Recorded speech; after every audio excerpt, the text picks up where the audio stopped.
ovim porodicama postoji tradicija da su starosedelačke. Prema ovoj tradiciji sve najstarije familije nisu govorile istim jezikom, što upućuje na mešavinu raznih etničkih skupina, posebno u vreme naseljavanja Vlaha u prvoj polovini 18. veka. Kulturno-umetničko društvo Stol osnovano je 1974. godine.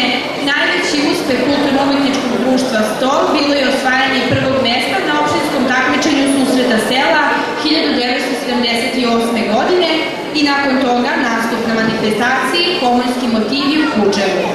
Društvo je samo formiralo već tradicionalni sabor vlaških izbornih pesama i igara. Kulturno-umetničko društvo Stol iz Kučeva prikazat će solo instrumentalistu na fruli Pavlović Bogdan, Vlaško kolo, zatim vokalni solista Danilo Stepanović, KĆ Flor Prejaz Insus i omladinski ansambl.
Bașești bun